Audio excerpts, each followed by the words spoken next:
अस्सलामु अलैकुम वरहमतुल्लाहि वबरकातुहू। सबसे अहम चीज़ है अल्लाह तबारक व तआला और बंदे के दरमियान राब्ते की, वो है नमाज।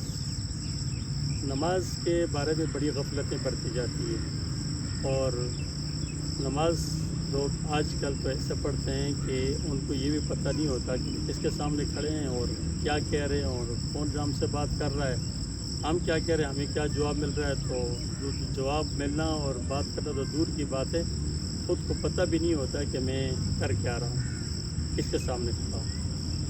तो हम इंशाअल्लाह नमाज के ऊपर हमने कुछ ऐसी वीडियोस बनानी हैं जिसमें सबसे अहम चीज़ है कि नमाज शुरू से लेकर आखिर तक सुन्नत के मुताबिक, और नमाज के दो रुख हैं, एक है उसका ज़ाहिर है, एक बातिन है।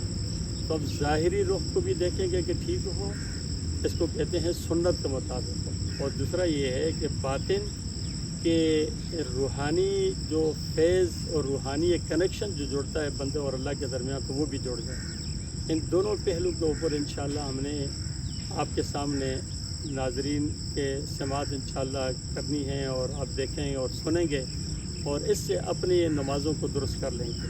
अगर इंशाअल्लाह आप इसको अहमियत के साथ गौर और तवज्जो के साथ सुने और इस पर अमल करेंगे तो अल्लाह की ज़ात से यकीन है कि इंशाअल्लाह हमारी नमाज़ें कुछ उसूल और ज़ाब्ते के मुताबिक हो जाएगी और अल्लाह के यहाँ कुछ मकाम और मर्तबे वाली हो जाएगी। तो इसलिए सबसे पहले मैं आज आपके सामने ये चीज़ रखता हूँ, हमें जब नमाज के लिए आए ना तो याद रखिए हम नमाज के लिए आ रहे हैं, यूँ समझिए कि हम एक इतने बड़े कायनात के बादशाह के सामने आ रहे हैं जो आम मामूली नहीं है। पूरी कायनात का बादशाह, पूरी कायनात का खालिक और मालिक, वो हमारा अल्लाह, आज हम उसके सामने आ रहे हैं।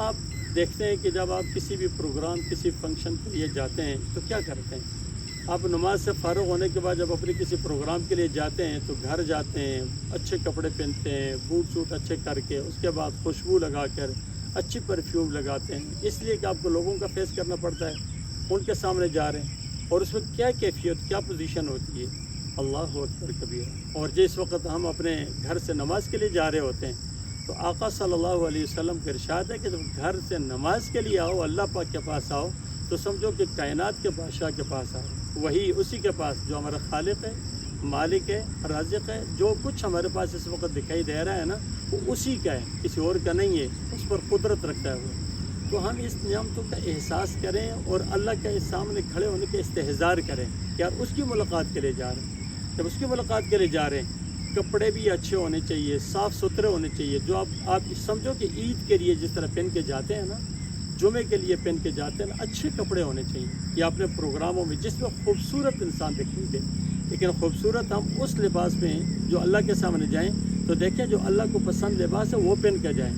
अच्छे भला हो, शलवार कमीज़ के अंदर जाएं, टोपी सर पर हो, फिर इंसान को खुशबू लगा कर जाएँ और अपने आप को देखें यार मेरे कोई बटन खोले तो नहीं है, कि बाजू चढ़े हुए तो नहीं है, किस पोजीशन में जा रहा हूँ, कि शलवार मेरे नीचे तो नहीं लटकी हुई है जिसमें रसूल सल्लल्लाहु अलैहि वसल्लम ने मना फरमाया।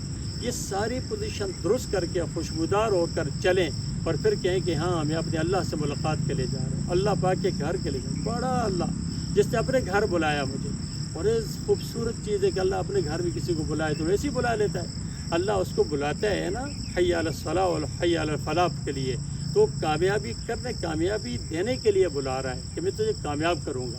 अब हम कामयाबी लेने के लिए और इनाम लेने के लिए जा रहे हैं। तो इसलिए इन सारी चीज़ों को ज़हन में रख कर फिर हमने निकलना है घर से। इसलिए जब घर से इंसान निकलता है ना, अल्लाहु अकबर कबीरा, तो रसूल सल्लल्लाहु अलैहि वसल्लम क्या फरमाते हैं, जब निकलते हैं एक एक कदम के ऊपर उसको नेकी मिल रही होती है, एक एक कदम पर। अब भैया हमें ये जहन में आना चाहिए कि मैं एक एक कदम पर नेकी ले रहा हूँ, अल्लाहु अकबर, एक कदम पर नेकी, अगले कदम पर नेकी ले रहा हूँ, अल्लाह का क़ुर्ब हासिल हो रहा है, करीब हो रहा हो उसके घर के। और जिस तरह मस्जिद में दाखिल होते हैं तो उस वक्त फिर दुआ पढ़ें, और जब मस्जिद में दाखिल होते तो सुन्नत के मुताबिक दाखिल, क्योंकि हमने तो शरीयत तो सुन्नत के मुताबिक सारा कुछ करना है ना। तो अंदर दाखिल हो तो दाखिल होते हुए ख़ताब ने सबसे पहले बाएँ जूता उतार कर चप्पल और बाहर रखना है, फिर दायां उतार कर आपने मस्जिद के अंदर रखना है। बिस्मिल्लाह सलातो सलाम अला रसूलिल्लाह अल्लाहुम्मा अफ्तह ली अबवाब रहमतिक। क्या खूबसूरत दुआ है। फिर दाखिल हुए और साथ ही ये भी नियत कर ली, अल्लाहुम्मा इन्नी नवैतुल इतिकाफ मा दुमतु फिल मस्जिद, کہ اللہ میں اعتکاف کی نیت کرتا ہوں جب تک مسجد میں رہوں گا، تو جب تک مسجد میں رہیں گے اعتکاف کا ثواب بھی ملتا رہے گا، اور آپ سنت کے مطابق داخل ہوئے، اللہ کتنا خوش ہوگا۔ آپ خوش ہوں، اب اللہ پاک نے مجھے آگے جگہ دے دی، پھر آپ آئیں اگلی صف کے اندر بیٹھیں، کوشش کریں جتنا اگلی صف میں بیٹھیں گے زیادہ نیکیاں ملیں گی، تو پوری نیکیاں حاصل کرنی ہے نا، 100 کے 100 نا، تو آپ اگلی صف میں اور دائیں طرف بیٹھنے کی کوشش کریں، تو امام کے دائیں طرف۔ تو جب مسجد میں آئیں اگلی صف میں جا کے بیٹھیں گے تو آپ سمجھیں کہ اللہ پاک نے آپ کو بہت قریب کر دیا اور اپنا بہت ہی قرب نصیب کر دیا، آپ کو قریب بٹھا لیا۔ تو پھر ہم دیکھیں لوگ عام طور پہ اپنے گیسٹ، اپنے مہمانوں کے جب قریب بٹھاتے ہیں تو کس کو بٹھاتے ہیں؟ بہت اعزاز جس کو دیتے ہیں، بہت بڑی بات ہے۔ اللہ تبارک تعالیٰ ہمیں بھی توفیق عطا فرمائے کہ اسی اہتمام کے ساتھ ہم نماز کے اندر جایا کریں۔ السلام علیکم ورحمۃ اللہ وبرکاتہ۔